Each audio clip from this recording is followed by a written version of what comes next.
Respect is not something you demand. It's something you earn by living with integrity, discipline, and self-respect. If any of these negative habits are part of your life, it's time to remove them. Only then will you earn the respect you truly deserve. Let me be brutally honest with you. Most people will never respect you, no matter how hard you try. You can work your tail off, bend over backward for others, and still be looked down upon. Why? Because respect isn't just about what you do. It's about who you are and the habits you carry with you every single day. And I'll tell you from personal experience, I had to learn this the hard way. I used to think being nice, agreeable, and always available would earn me respect. But in reality, I was only making myself smaller in the eyes of others. The truth is, you'll never be respected unless you cut out the behaviors that undermine your worth. I remember being stuck in this loop, wondering why people didn't take me seriously, why I was always the one left behind. It wasn't until I started removing toxic habits, like constantly making excuses or seeking validation, that things began to change. Respect didn't come overnight, but the moment I stopped caring about pleasing others and started respecting myself, the world around me began to shift. And here's the deeper message. Respect doesn't come from others. It starts within. If you don't demand more from yourself, no one else will. It's time to face the truth and remove these habits from your life once and for all. Only then will you command the respect you truly deserve. Number 1, always making excuses. Let me be real with you. Making excuses is the fastest way to guarantee you'll never be respected. I know we all do it. You might think your excuse is perfectly legitimate, that it's not your fault something went wrong. Maybe it was the traffic, or your coworker didn't give you the information on time, or hey, life just happens, right? But here's the hard truth. Nobody cares about your excuses. People respect results, not reasons. I remember a time in my life when I was full of excuses. I'd always show up late, blaming it on traffic or some random event that just happened. I thought as long as I had a reason, it was fine. But eventually, I noticed something. It didn't matter how valid the excuse was. People started to see me as unreliable.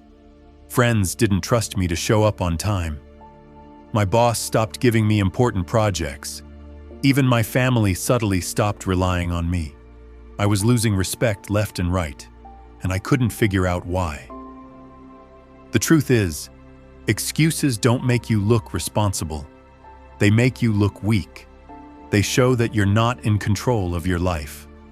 And let me tell you, nothing kills respect faster than showing people you're not in control. Whether you're late because you overslept or because of traffic, the end result is the same. You weren't where you were supposed to be, and that's on you. When I finally realized this, it hit me like a ton of bricks. I was the problem, not the world around me. I was letting myself off the hook and expecting people to just accept my excuses. But let me tell you something that's both freeing and harsh. The world doesn't owe you anything. People respect accountability, not deflection. I remember once, after showing up late again and giving my usual traffic excuse, someone said, "Well, why didn't you leave earlier?" That stung. But you know what? They were right. And that's when it clicked for me. Every time I made an excuse, I was essentially saying, I'm not responsible for my own life. How could I expect anyone to respect that? Here's where the deep message comes in. Excuses aren't just words, they're a mindset. They keep you locked in a victim mentality, always blaming outside factors for your failures. But the moment you take responsibility, everything changes. When I stopped making excuses and started owning my mistakes, something incredible happened. People started to trust me again. It was like they could see the shift in my mindset, and they respected me for it. No more excuses. If I messed up, I owned it. If I was late, I apologized, without any traffic stories. And here's the thing. People are a lot more forgiving when you don't try to weasel your way out with excuses. They can respect someone who says, "Yeah, that was my bad. I'll do better next time," far more than someone who keeps pointing the finger at circumstances. It's not about perfection, it's about responsibility. The deep takeaway here is this: you have to stop lying to yourself before you can expect others to respect you. Every time you make an excuse, you're reinforcing the idea that you're not in control of your life. And if you don't believe you have control, why should anyone else believe in you? Respect is built on reliability, accountability, and self-respect. If you keep hiding behind excuses, people will see right through it, and you'll never earn the respect you want. So next time you feel an excuse creeping up, catch yourself. Take a breath, own the situation, and move forward. It's a hard habit to break, but once you stop making excuses, you'll be surprised how much more respect you'll command from the people around you and from yourself. Number 2, being lazy. If you're lazy, let me tell you this: nobody will ever respect you, and honestly, they shouldn't. I know that sounds harsh, but it's the truth. You can have all the potential in the world, all the talent, all the dreams, but if you sit around doing nothing, none of it matters.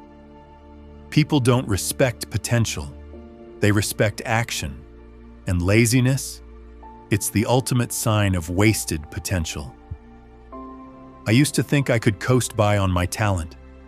I was the kind of person who could get away with doing the bare minimum because I was smart enough to get decent results without really trying. But you know what? No one respected me for that. Sure, people might have said, "Oh, he's capable," but deep down, they didn't take me seriously. Why?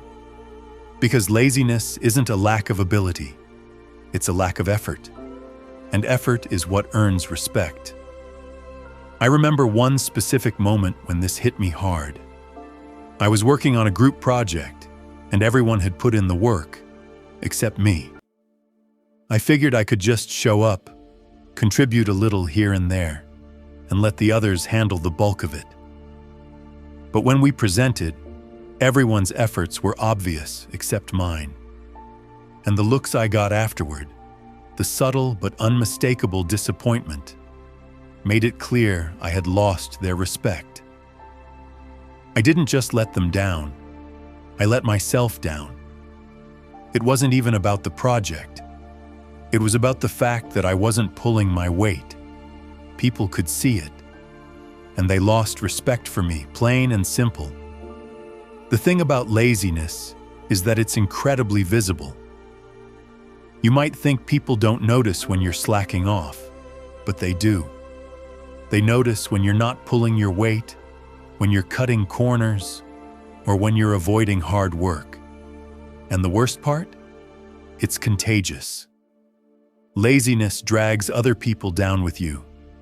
They stop expecting much from you. And that's the death of respect right there. When people don't expect you to contribute, to work hard, or to push yourself, they stop seeing you as someone valuable. Here's the deep message. Laziness is a form of self-sabotage.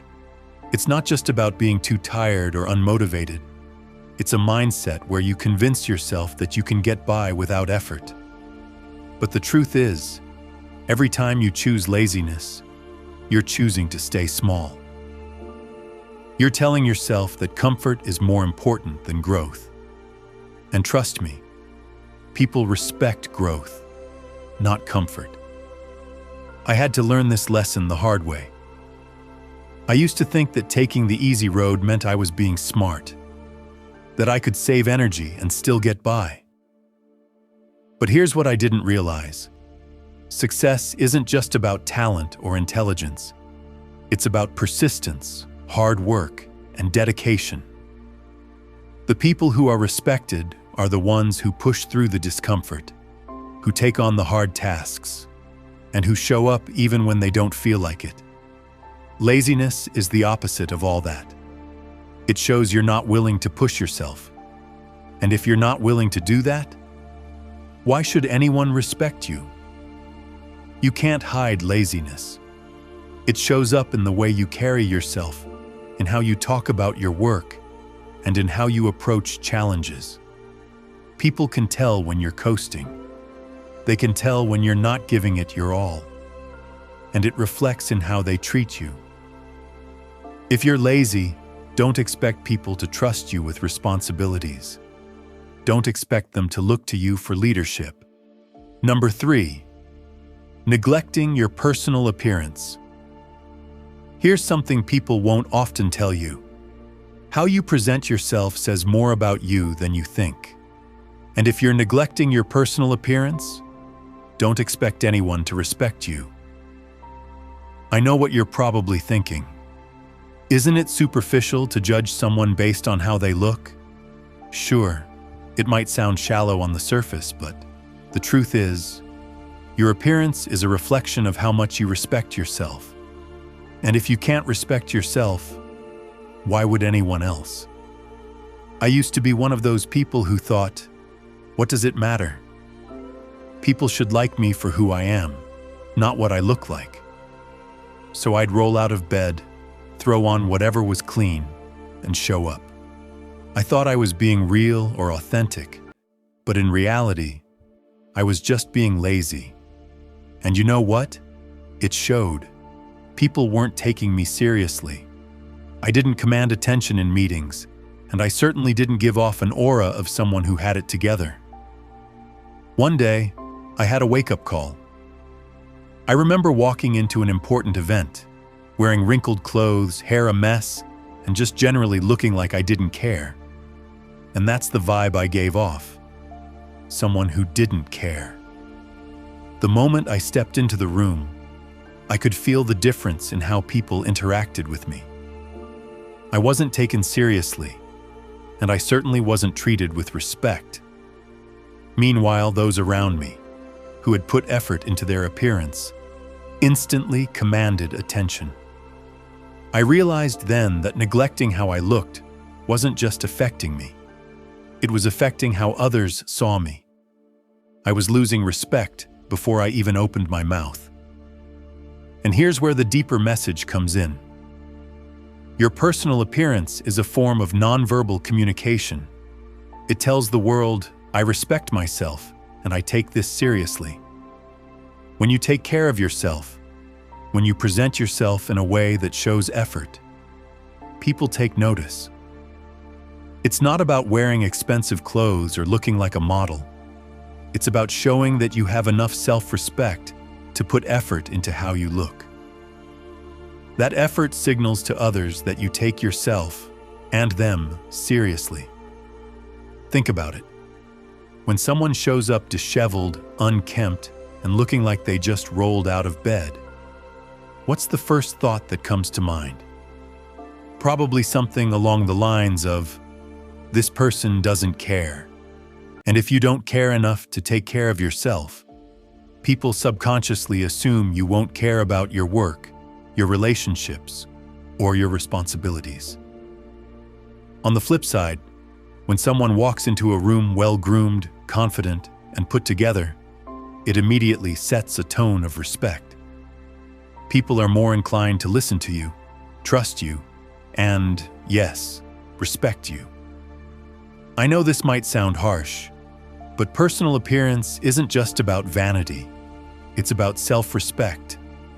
It's about showing the world that you value yourself enough to put in the effort. And when you respect yourself, others will follow suit. That's a hard truth I had to learn. After that embarrassing event, I made a conscious decision to change how I presented myself. I started dressing with intention. paying attention to details like grooming and cleanliness. And I can tell you, the change in how people treated me was almost instant. Suddenly, I was being noticed, taken more seriously, and, most importantly, I was respecting myself more. The thing is, people will always judge you based on first impressions, whether we like it or not.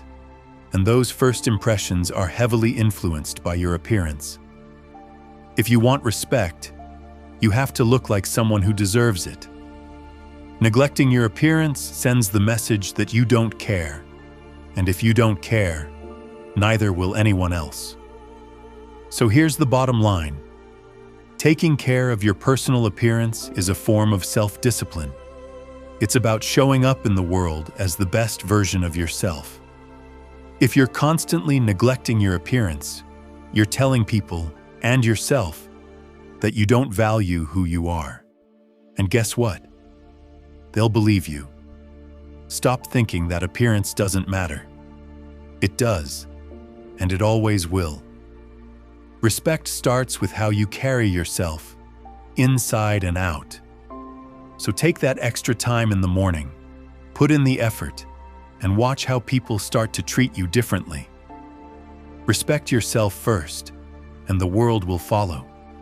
Number 4, ignoring boundaries.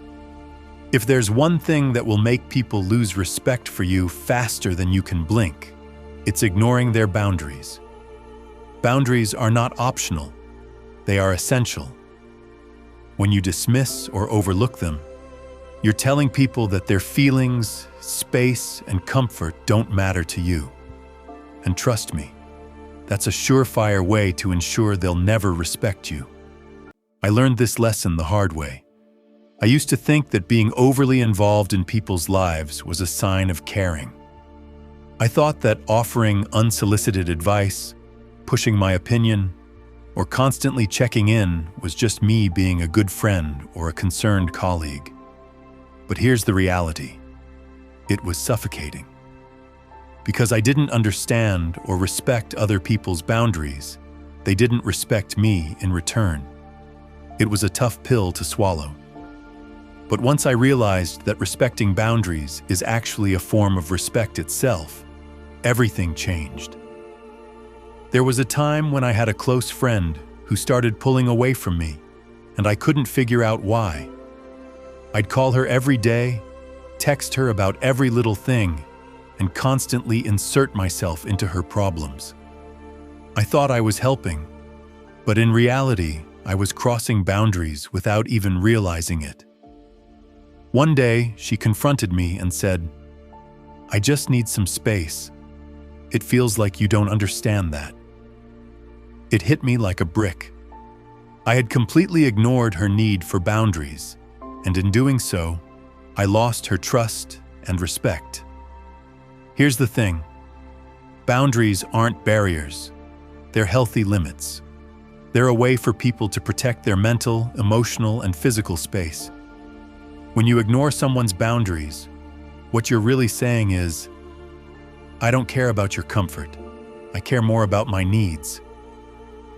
And let's be honest, who's going to respect someone who operates like that? Let's go deeper for a moment. Ignoring boundaries isn't just about being pushy. It's a fundamental misunderstanding of respect. Respect isn't just about being polite or kind. It's about recognizing and honoring someone's autonomy. It's about realizing that people are allowed to have space, to say no, and to set limits, without you taking it personally. When you respect someone's boundaries, you're acknowledging that they are their own person, with their own needs and limits. And when you can do that, respect naturally follows. I had to learn to step back and let people come to me when they were ready, to give them the space they needed without feeling the urge to insert myself into every situation. And here's the funny thing. When I started respecting other people's boundaries, they started respecting me more. Relationships became stronger, more genuine, and I was no longer seen as the person who couldn't take a hint. But ignoring boundaries isn't just about social interactions. It shows up in the workplace too. Maybe you have a coworker who prefers working independently, but you keep pushing them for constant updates or input. Or perhaps you have a boss who values direct communication, but you constantly flood them with unnecessary information, overstepping the boundary of their time. In these situations, you're not just annoying people, you're losing their respect because you're not respecting their time, space, or preferences. Here's the deeper truth. Boundaries aren't just about keeping people out. They're about keeping relationships healthy, and healthy relationships are built on mutual respect. If you can't respect someone's boundaries, you can't expect them to respect you either. It's a two-way street. By honoring the limits people set, you're showing them that you value their comfort and autonomy. And that's what builds lasting respect. Think about it like this. Every time you ignore a boundary, you're chipping away at the trust someone has in you. And without trust, there can be no respect. People will start to avoid you, distance themselves, and silently push you out of their lives because they don't feel safe around you. Boundaries are people's way of protecting themselves, and when you trample over them, you're showing a lack of care for their well-being.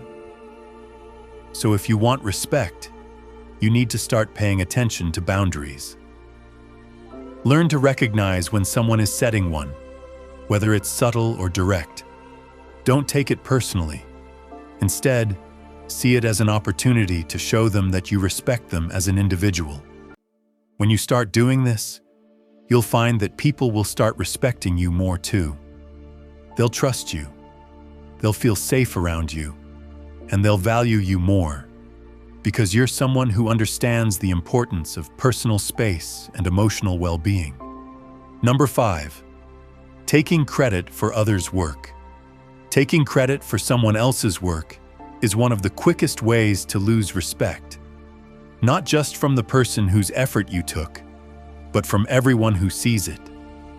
It's a dishonest, self-serving habit that will make people distrust you. Once that trust is broken, it's incredibly difficult to rebuild.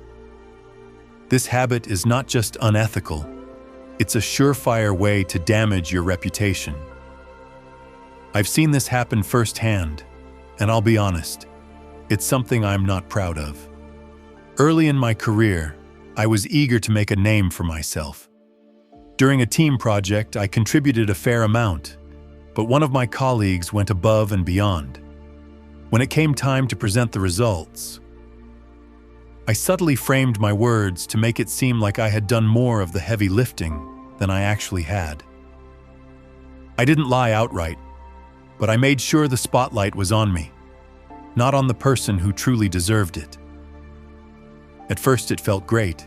The praise rolled in, people were impressed, and I was getting the recognition I had craved. But here's the thing. People always find out the truth. It wasn't long before my colleague realized what had happened, and soon enough, others did too. The admiration I had gained quickly turned into skepticism and disappointment. It was a tough lesson. Respect isn't earned through shortcuts. It's earned through integrity, collaboration, and honesty. And that's where the deeper message lies. Stealing credit isn't just about hurting others. It's about hurting yourself. When you take credit for someone else's work, you're essentially saying, I don't trust my own abilities enough to stand on my own 2 feet.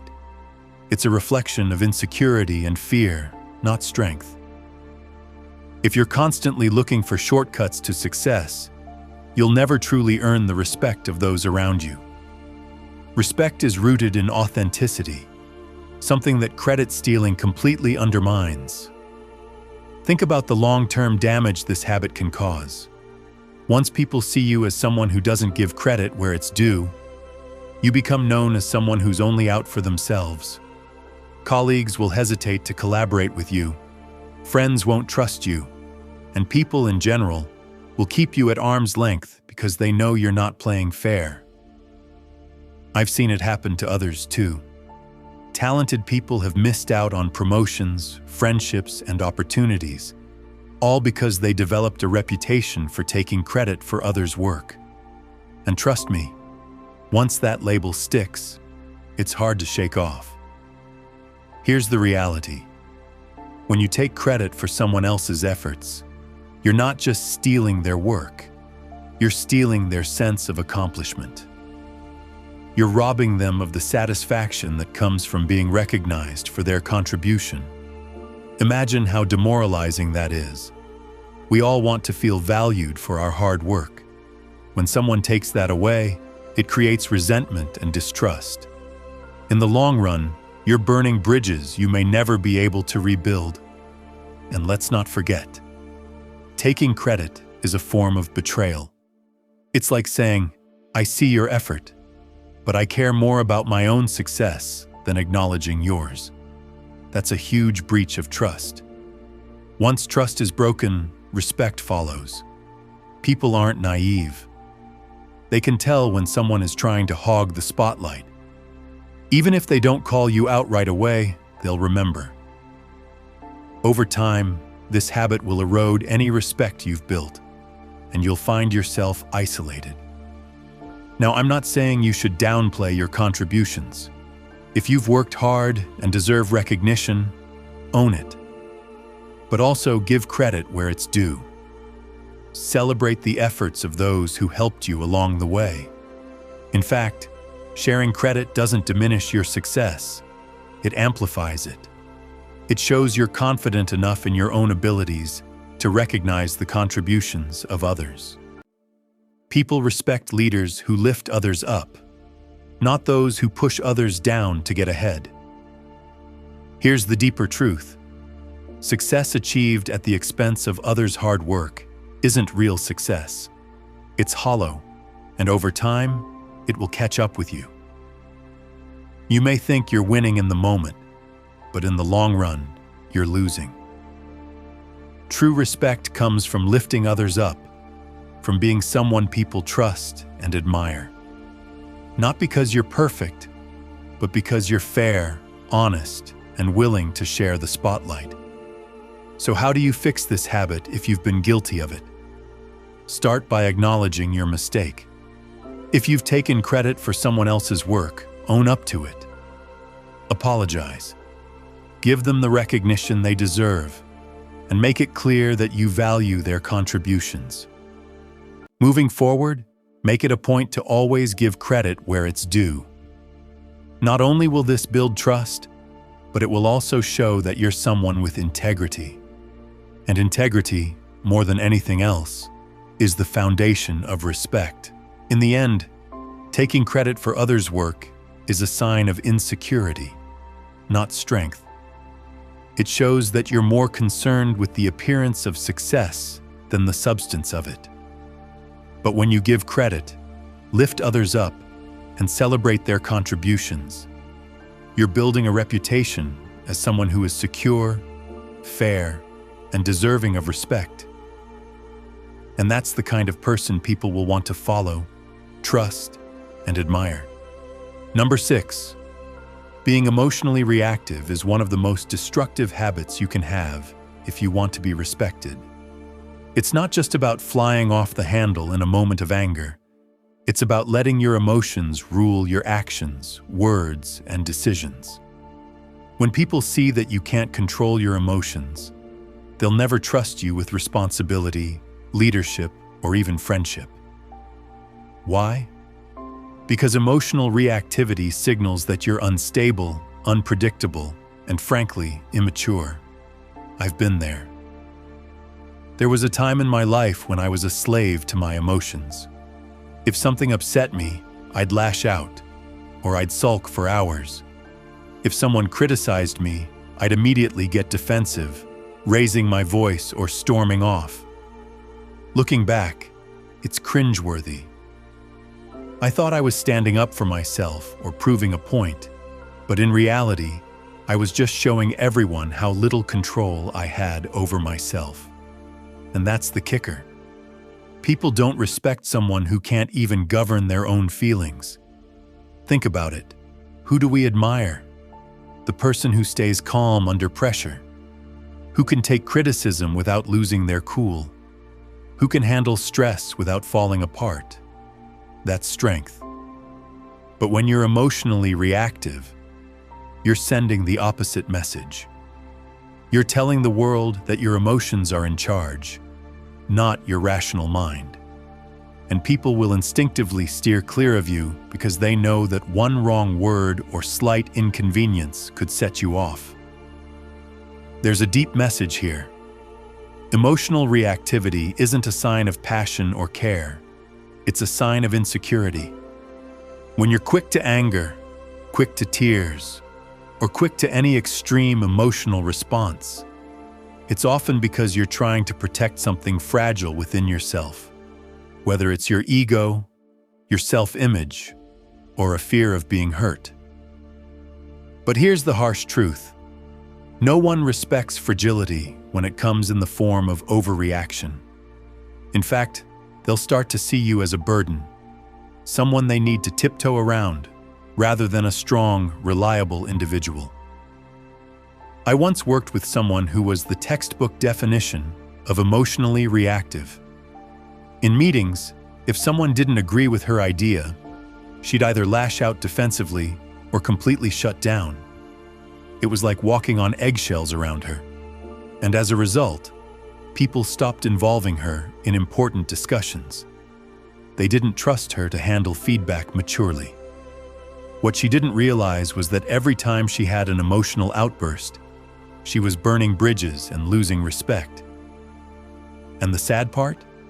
She was smart and talented, but her emotional instability overshadowed all of that. Here's the kicker. Being emotionally reactive makes you look weak, not strong.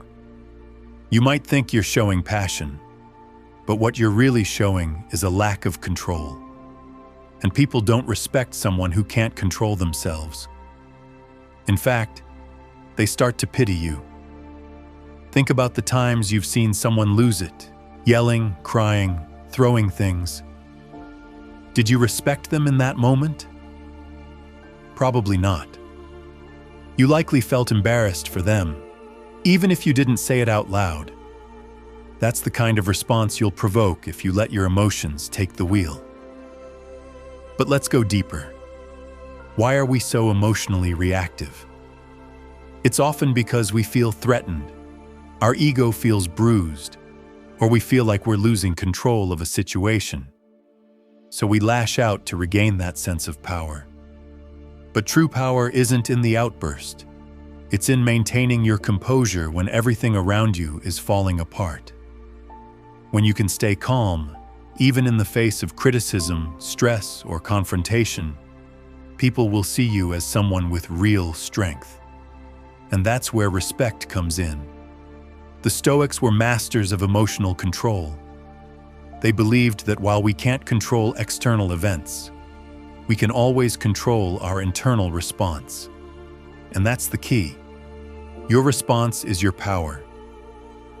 You can choose to react emotionally, or you can choose to stay grounded. When you stay grounded, you not only gain respect, but you also gain control over the situation itself. Because when you're calm, you think clearly. You make better decisions. You don't say things you'll regret later. You don't burn bridges. You maintain your dignity. There's a personal moment I'll never forget. I was once in a heated argument with a close friend. Things were escalating quickly, and I was on the verge of losing it. But something in me clicked. I realized that if I let my emotions take over, I'd ruin the friendship for good. So I took a deep breath, stepped back, and calmed down. I didn't shout. I didn't retaliate. Instead, I listened. And because of that, we were able to have a real conversation and resolve the issue. If I had reacted emotionally, I would have lost someone important in my life. Respect isn't something you can demand. It's something you earn by living with integrity and self-discipline. These toxic habits we've discussed slowly erode respect until you wake up wondering why people don't take you seriously. It doesn't matter how talented or smart you are.